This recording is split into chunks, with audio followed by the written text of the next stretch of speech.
aula de eletrônica de potência e lembramos que o conteúdo está disponível na plataforma Moodle e também na página e canal YouTube do professor. Nesta aula vamos fazer uma introdução à geração de energia, utilizando energias alternativas, focando principalmente na geração fotovoltaica. Então, a geração de energia a partir de fontes renováveis, chamadas então de energias alternativas, tem ganhado destaque nos últimos anos e já faz parte, né, da matriz energética de muitos países, inclusive no Brasil. Então, diversos países têm optado por eliminar as energias mais poluentes e inserir na sua matriz energética fontes limpas ou fontes renováveis. Então, o Brasil ele tem geração tanto solar como eólica, mas a sua principal geração, o principal elemento da nossa matriz energética é a geração hidrelétrica, ou seja, a geração de energia elétrica a partir da energia potencial de reservatórios de água. É uma energia limpa, mas ela tem um impacto ambiental, porque quando você constrói uma usina hidrelétrica, no momento que você faz o represamento da água, você cria um grande reservatório que normalmente tem impacto ambiental. Então, esta é a crítica, né, que os ambientalistas fazem à matriz energética brasileira. Nós temos diminuído fortemente o uso da termoelétrica, ou seja, a geração de energia a partir da queima do carvão, e utilizado de maneira cada vez mais intensa energias alternativas. Aqui próximo a Florianópolis nós temos a usina Jorge Lacerda, na cidade de Tubarão, que é uma usina termoelétrica.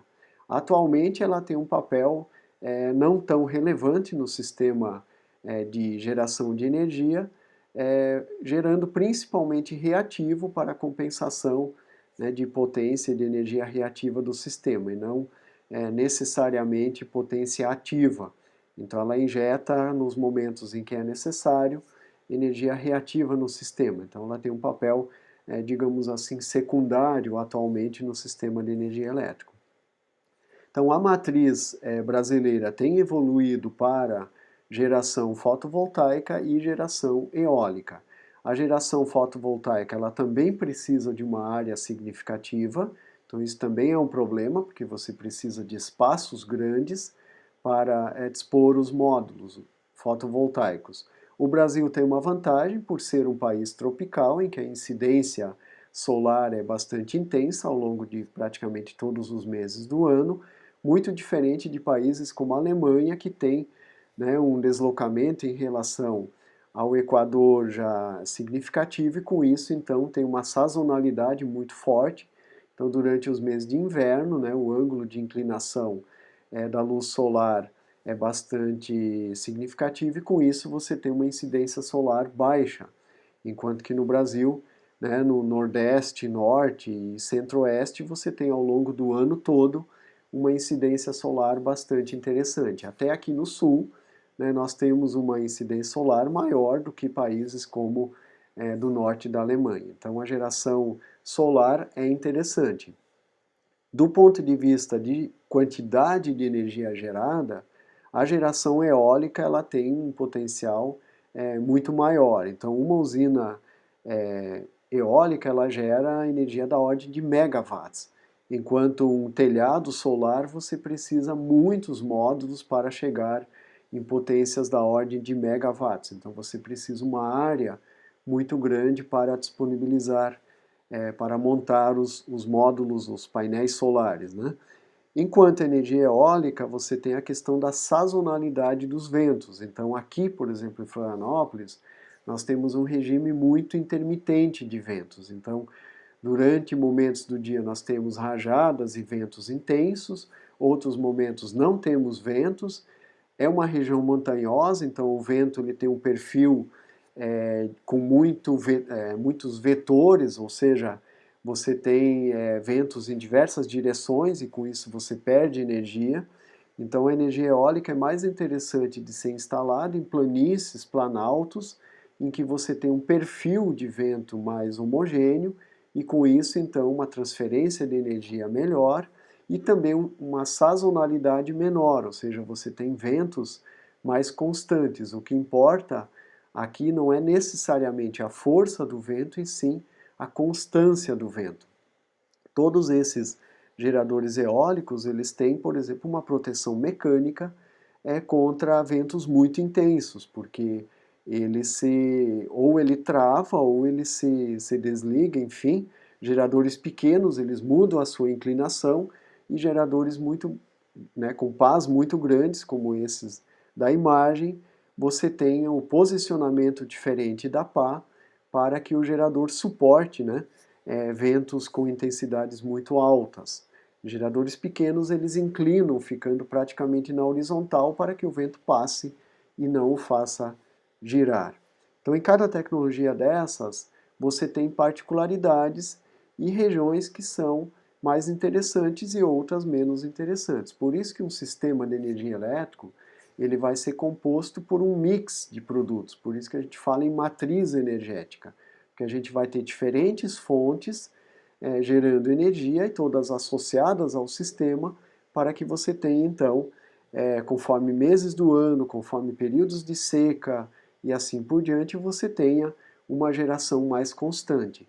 Se você tiver um sistema apenas, você fica totalmente refém àquele elemento. Então, se ele é um elemento que depende unicamente da água, como energia hidrelétrica, então quando você tem uma seca, você vai ter problemas de geração. Então, por isso é interessante ter um rol de tecnologias e de fontes energéticas diferentes, e aí você consegue, então, uma geração mais constante ao longo do ano e suprir, então, as cargas com qualidade, Também é possível a geração a partir da ondulação da água do mar, ou seja, das marés. Então tem investimentos em outros países sobre isso. Tem pesquisas no Brasil também, mas ainda não há parques instalados gerando energia de maneira intensa usando essa tecnologia. Em países em que se tem acesso à energia geotérmica, também se utiliza então o calor da água ou o calor da terra para a geração de energia. E também no nosso estado, então, nós temos um potencial de energia a partir da biomassa, de geração de energia a partir da biomassa, porque nós temos uma produção intensa de suínos e de aves, e ocorre então uma geração em grande escala de dejetos que podem ser utilizados para a geração de energia também. Tanto gás como energia elétrica, tá? Pode ser utilizado dessa maneira, ok? Então, na verdade, é uma contextualização mostrando que os países têm investido muito e têm ampliado a sua matriz energética na direção das energias renováveis para diminuir o uso de energias que têm impacto ambiental ou risco muito grande, como a energia nuclear, por exemplo. Então, o efeito fotovoltaico, ele mostra que se você tem uma junção PN, como nós estudamos em eletrônica, o diodo de junção, então você tem um material N com um material P, e quando você une esses dois materiais, você tem a criação de uma junção. Todo elemento, seja um diodo, seja um LED, enfim, ele vai ter o efeito fotovoltaico, só que ele vai ser muito pequeno. Então, se eu pegar um diodo, um N4007, que todos nós já utilizamos, a geração de energia a partir da incidência de luz vai ser muito pequena, vai ser até difícil de medir. Então é desprezível em termos práticos. Uma célula fotovoltaica, ela vai ser construída utilizando então também junção de silício, material como base sendo silício, por exemplo, mas ela vai ser projetada para que a luz de fato consiga atingir a junção e com isso então fornecer energia aos portadores para que eles circulem pelo circuito. Então, em resumo, é desta maneira que uma célula funciona, a partir da incidência de luz solar, ou seja, dos fótons que compõem a luz solar sobre os portadores de carga da junção, você fornece energia a esses portadores e, portanto, eles conseguem circular pelo circuito. Então, uma junção PN, ela se torna um pequeno elemento, uma pequena fonte, uma pequena bateria, digamos assim, que vai ter uma tensão, que é a tensão da junção, e vai ter uma corrente, que são os portadores de carga circulando pelo circuito. Então, esta é a ideia do efeito fotovoltaico. Ele é diferente do efeito fotoelétrico, são dois efeitos distintos. Então, o efeito fotoelétrico, que é utilizado para sensores de luminosidade e outros elementos, é um outro efeito. Aqui nós temos, de fato, geração de energia, ou seja, circulação de corrente a partir da incidência luminosa. Também é importante destacar que uma célula fotovoltaica é totalmente diferente de por exemplo, aquecedor solar. O aquecedor solar utiliza o princípio de que a energia luminosa vai aquecer a água. E aqui nós geramos corrente elétrica, geramos energia elétrica. Então são princípios diferentes.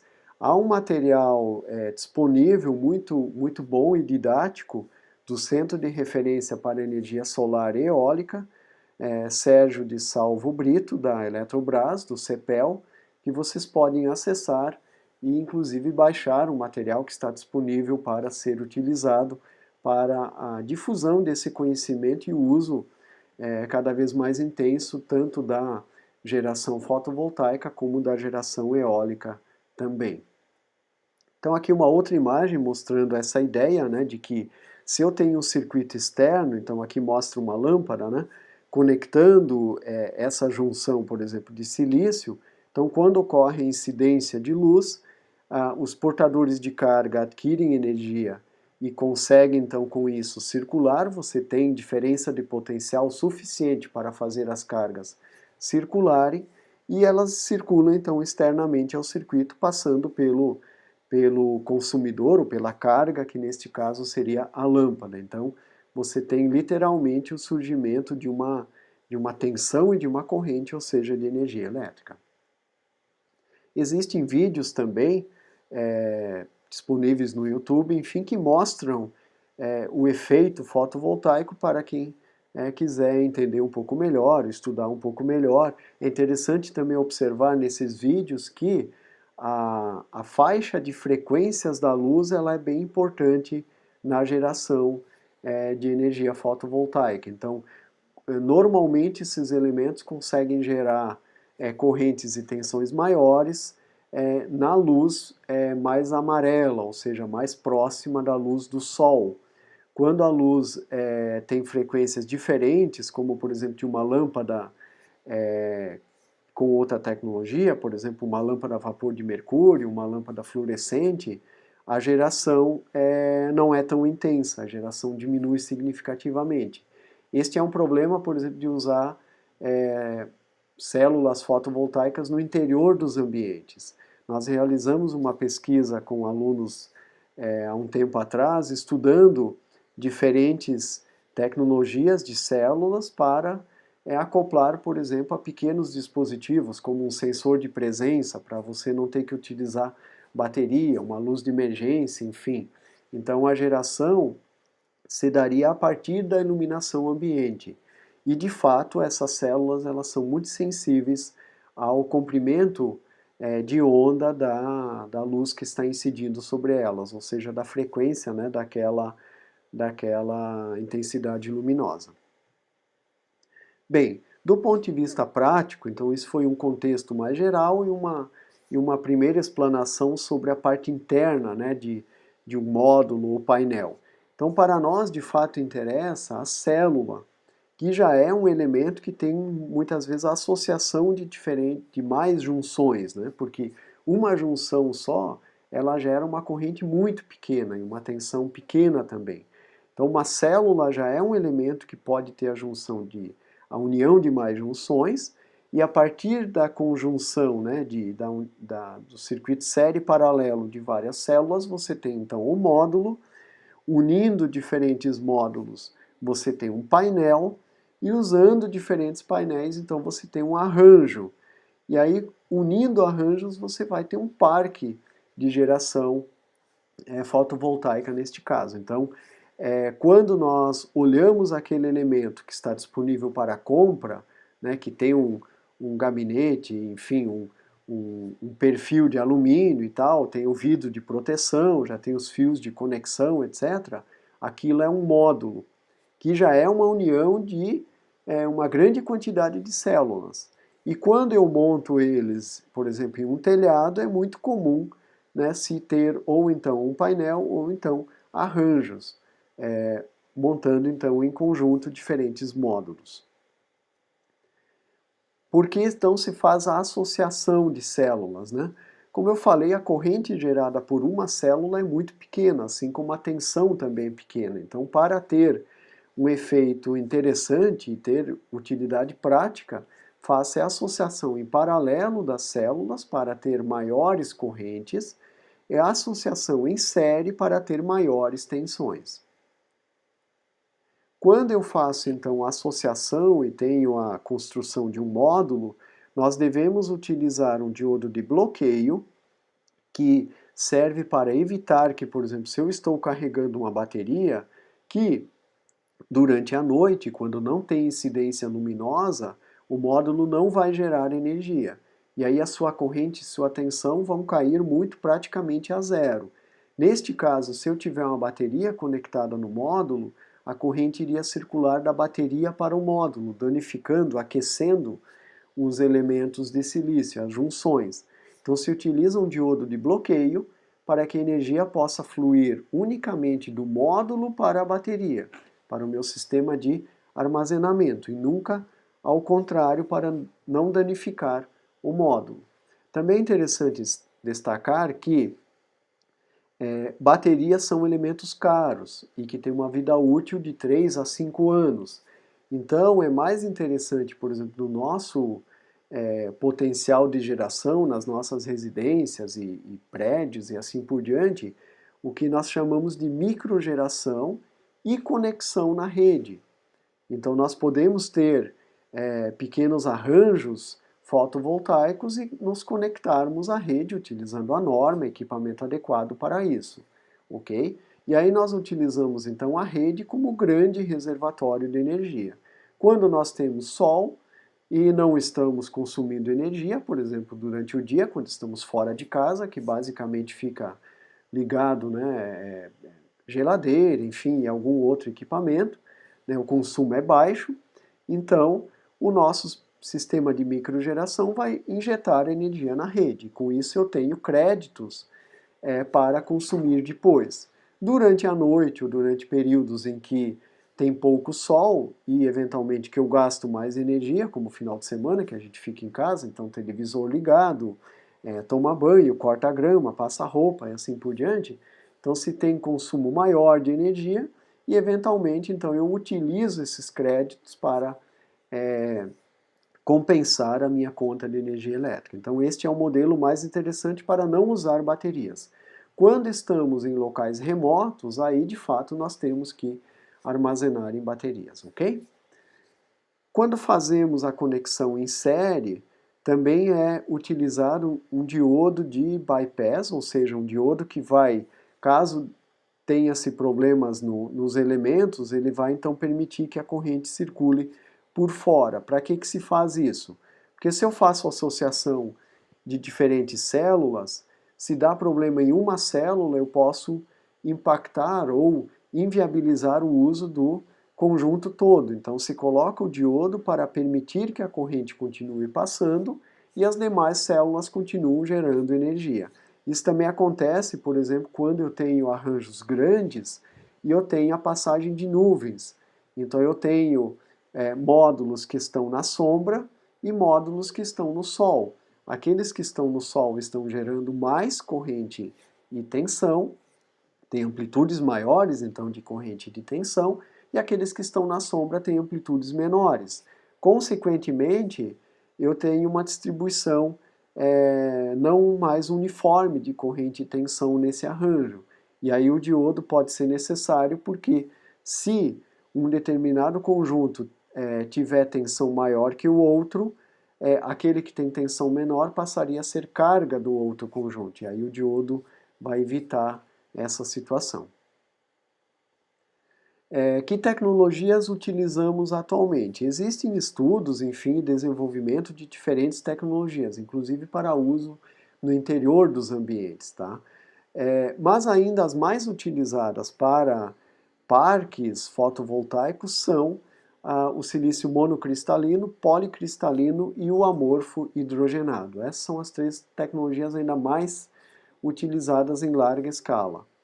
Aqui em Tubarão, junto à usina termoelétrica Jorge Lacerda, temos também dois outros parques. Uma usina solar, então um parque fotovoltaico, um parque solar, em que, do ponto de vista de pesquisa, isso foi um projeto da Universidade Federal de Santa Catarina, a UFSC, com a ENGIE, que é a empresa dona daqueles parques, né, a proprietária daqueles parques, para aquele parque também servir como pesquisa na área de geração de energia eólica e energia fotovoltaica. Então lá foram instaladas três tecnologias distintas, então tem-se uma potência de 3 megawatts de pico, sendo que cada conjunto de módulos tem uma tecnologia e gera 1 megawatt de pico. Até para se ter uma ideia da área que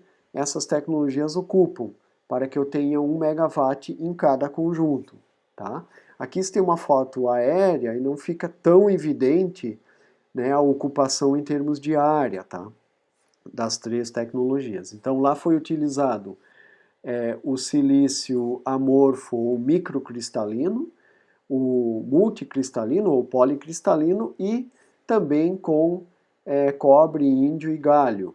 Então, atualmente o nome dessa planta é Usina Fotovoltaica Nova Aurora, da ENGIE. Então, ela tem uma potência da ordem de 3 megawatts pico. Também já está bem comum a geração de energia fotovoltaica a partir de telhados solares, né? Então, no próprio campus Florianópolis do IFSC, nós temos um conjunto de módulos instalados sobre o telhado para a geração de energia.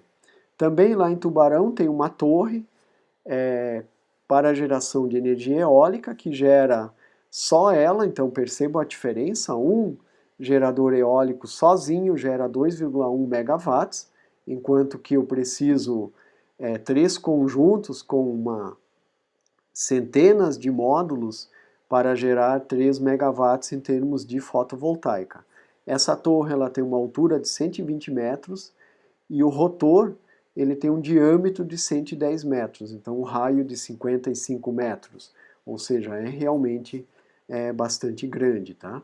E a tecnologia é de empresas nacionais, então o que está instalado lá foi instalação e projeto e construção de empresas nacionais.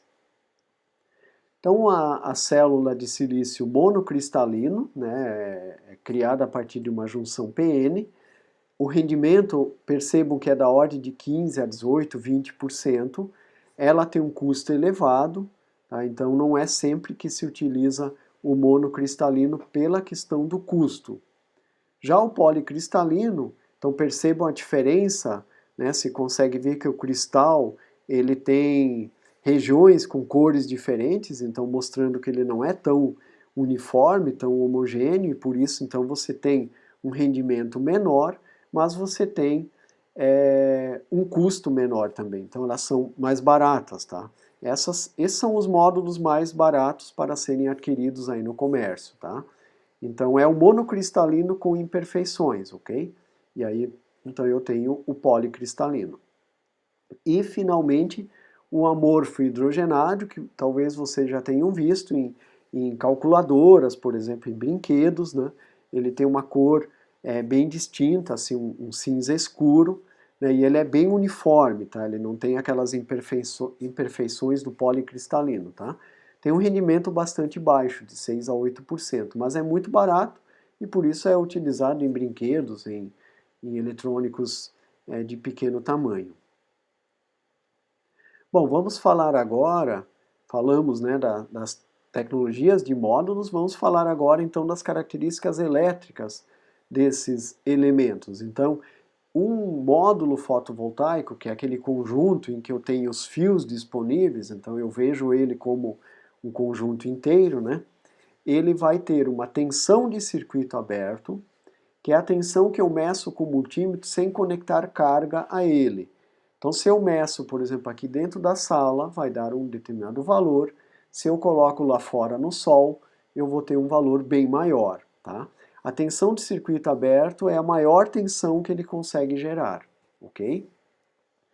Tem também a corrente de curto-circuito, ou seja, se eu curto-circuitar o módulo, qual é a maior corrente que ele pode fornecer. Então, esta é a corrente de curto-circuito. Novamente, eu vou ter a maior corrente quando eu tiver a maior incidência luminosa. Então, isso normalmente acontece próximo ao meio-dia, né, num dia ensolarado, sem a presença de nuvens, e no verão, lógico, né, que aí eu tenho sol com um ângulo de inclinação mais favorável à geração da energia. Tá?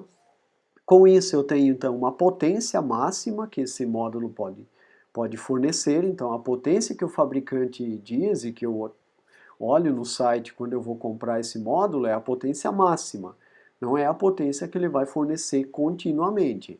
Esta potência, esses dados, eles são medidos em condições de norma, ok? Então, quando se tem 1 metro quadrado com a incidência de luz com uma determinada intensidade, numa determinada temperatura, para que a gente possa comparar as diferentes tecnologias e os diferentes fabricantes, tá? Todo módulo ele tem um ponto de operação em que eu consigo transferir mais potência. Este ponto é chamado ponto de máxima potência, ou MPP. Este ponto ele é crucial, porque como o rendimento de um módulo já é muito baixo, se eu não utilizá-lo no ponto de máxima potência, eu estou aproveitando pouco da energia gerada, ou seja, o Sol disponibiliza uma energia gratuita, né, e limpa, e nós a utilizamos com pouca eficiência. Então nós temos que trabalhar no ponto de máxima eficiência. Tá? O meu circuito que vai acionar os interruptores, ele tem que ter sensores para localizar, para procurar o ponto de máxima potência. Não é tão complicado de fazer isso, tá? Pode ser pela tensão do módulo, pode ser pela tensão e corrente do módulo, que é o mais indicado, ou também pela temperatura, né? O mais simples é tensão ou temperatura, ou a união de tensão, temperatura e corrente, enfim, né? Aí depende da complexidade do circuito que se está projetando, ok? Então lembrando, meço a tensão com módulo sem carga, é a tensão de circuito aberto, é a maior tensão que ele pode fornecer. Curto-circuito o módulo e meço a corrente, é a maior corrente que ele pode fornecer, é a corrente de curto-circuito. Tá?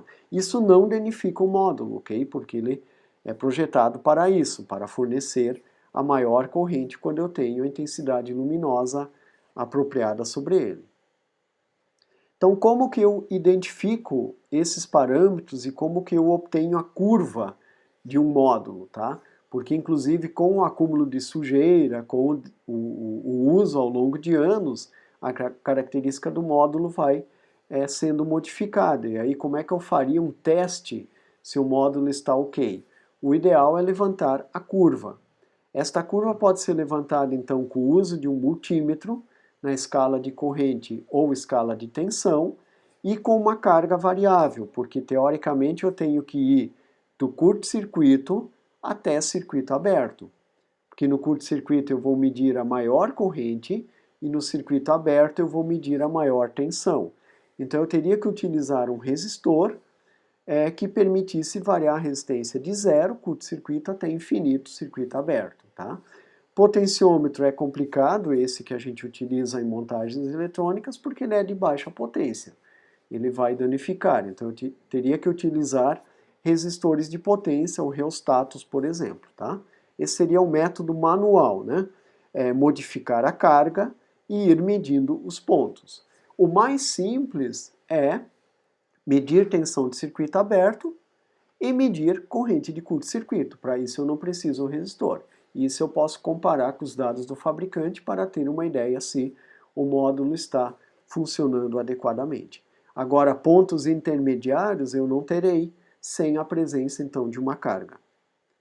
Então, nós trabalhamos com isso, com alunos em projetos de pesquisa. Então, o Bernardo, que hoje é servidor do IFSC no campus Itajaí, ele, na época, trabalhou com a gente em pesquisa aí, fez o trabalho de conclusão de curso, quando ele frequentou o curso superior de tecnologia lá do departamento. Então, nós trabalhamos com sistemas de baixo custo para se levantar a curva dos módulos, porque existem produtos comerciais, mas eles têm custos, né, elevados, e aí para uso didático em uma escola, enfim, não seria interessante. Então, inicialmente nós construímos um sistema semiautomático, bem interessante para uso em sala de aula, porque aí você vai alterando um potenciômetro e um circuito com interruptores, enfim, microcontrolador, altera a carga do módulo. Não é o potenciômetro que é a carga. Nós construímos, na verdade, uma fonte de corrente controlada por tensão.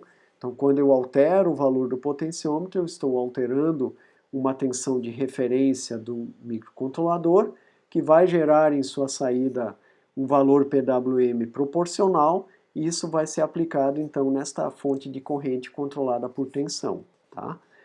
Que é simples, transistores com optoacoplador, não é nada tão complexo. E com isso eu vario então a tensão e a corrente no módulo e consigo levantar a curva, tá? Então aqui se mostra a imagem das curvas e fotos mostrando, né, diferentes inclinações, e posso fazer esse teste com diferentes intensidades luminosas, mudando, né, o brilho das lâmpadas, enfim. Tá? Construímos também um sistema automático em que o usuário não precisa ficar mudando o valor no potenciômetro, em que o microcontrolador faz a varredura sozinho, ou seja, ele percorre toda a faixa, né, de tensão e corrente, armazenando as leituras, e com isso depois eu posso então traçar os gráficos usando um software adequado. Então isso também foi um projeto do Bernardo, que trabalhamos na época da graduação dele. Então a curva de um módulo ela tem uma característica importante, tá? Os dois extremos que a gente comentou, que é a tensão de circuito aberto e a corrente de curto-circuito, estão mostrados nessa imagem. Então, quando eu faço curto-circuito, eu tenho tensão zero, então no eixo horizontal o valor vai ser zero de tensão, e eu tenho a maior corrente no eixo vertical, que é a corrente de curto-circuito. Quando eu zero a corrente no eixo vertical, eu vou ter então a tensão de circuito aberto no eixo horizontal, que é a maior tensão que o módulo disponibiliza. Neste caso, essa curva é para uma célula. Então eu tenho uma tensão aí da ordem de 0,607 volts, que é a tensão típica de uma junção, e veja que eu tenho uma corrente de 1 ampere. Então, na verdade, aqui são várias células, porque uma célula sozinha não consegue gerar uma corrente tão alta. Então, na verdade, aqui já tem uma associação de células em paralelo para gerar esta corrente de 1 ampere, ok? Então, esta é a curva de V por I, ou I por V, né? A corrente em função da tensão do módulo. Multiplicando corrente por tensão, aí nós vamos obter a curva da potência. E agora fica claro que existe um ponto em que eu tenho um pico na potência, em que é a operação com a máxima potência que o módulo pode gerar. Por isso que eu preciso buscar este ponto. Porque quando eu tenho curto-circuito, eu tenho uma corrente alta, mas a tensão é zero. Então a potência é zero. Quando eu tenho circuito aberto, eu tenho uma tensão alta, mas aí a corrente é zero. Novamente a potência é zero. E aí a pergunta, em qual ponto intermediário eu tenho a maior potência? Então este ponto, ele é chamado de MPP, o ponto de máxima potência.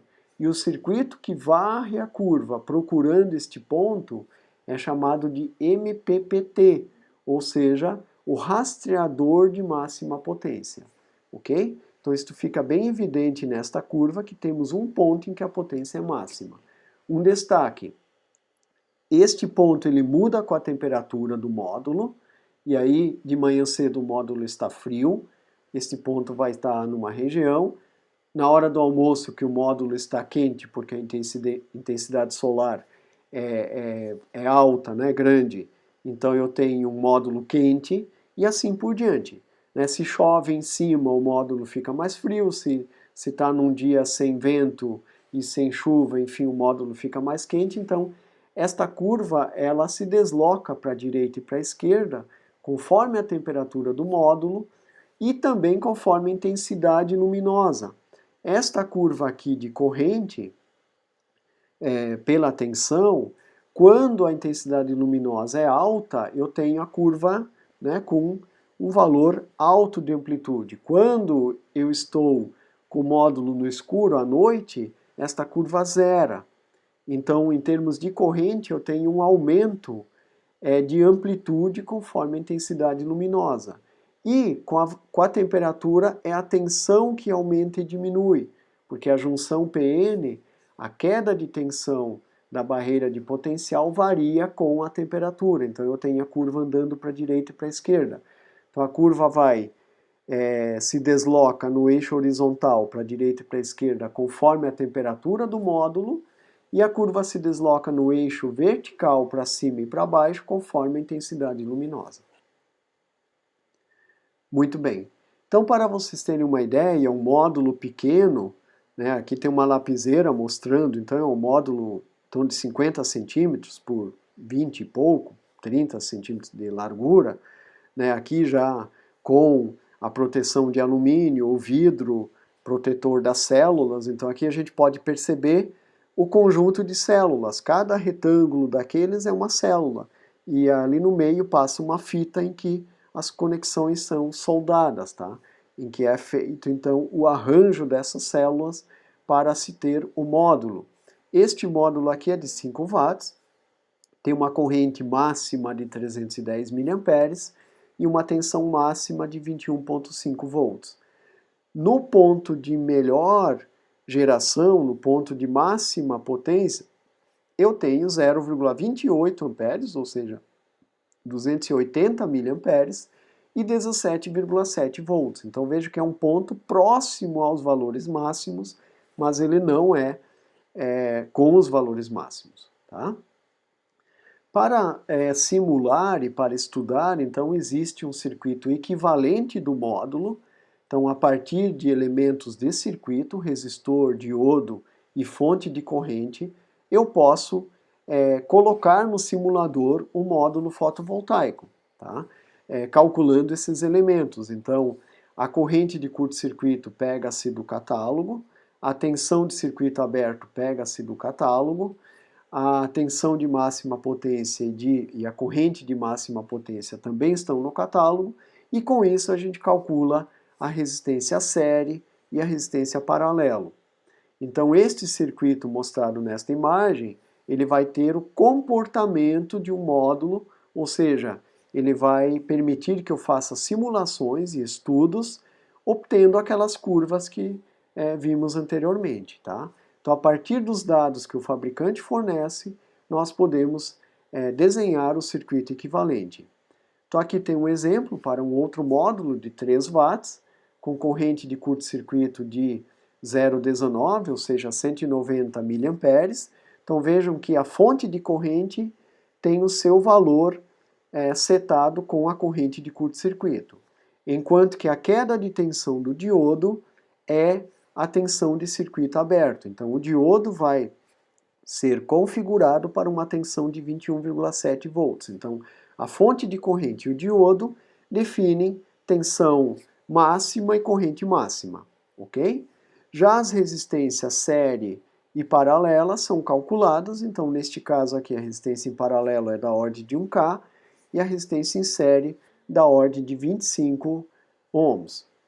Com este circuito, então, este desenho já é do simulador PSIM, então nós podemos fazer a simulação no PSIM.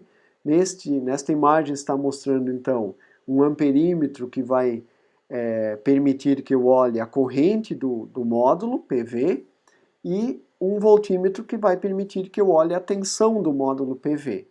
E do lado direito tem uma carga variável. Para que eu não tenha que ficar mudando o valor do resistor, foi colocado ali uma fonte controlada por tensão. Então eu faço ela ir com a tensão desde 0 volts até a tensão de circuito aberto 21.5, 7 ou um pouco a mais, ok? Com isso, então, eu vou percorrer toda a curva, tá?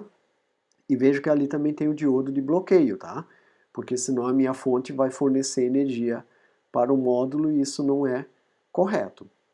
Então, esta curva é a curva de corrente por tempo. Então, veja o comportamento da corrente em função do tempo, tá? Inicialmente a corrente é alta e aí lá no final a corrente cai rapidamente. Aqui eu tenho agora a corrente pela tensão.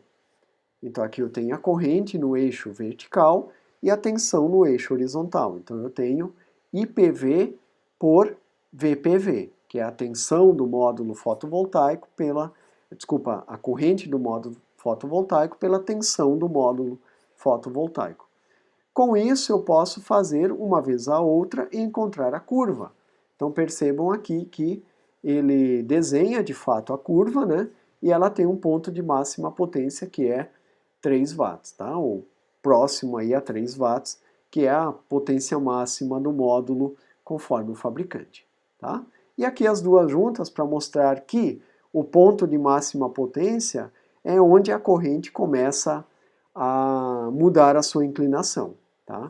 Então, se eu monitorar, por exemplo, a corrente, eu posso identificar a máxima potência pelo comportamento dela ao longo do tempo ou em função da tensão, ok? Então, esta foi uma aula mais básica, né, mostrando as principais tecnologias e fazendo uma introdução à geração de energia fotovoltaica. Agradecemos a atenção de vocês e aguardamos vocês então nos próximos encontros.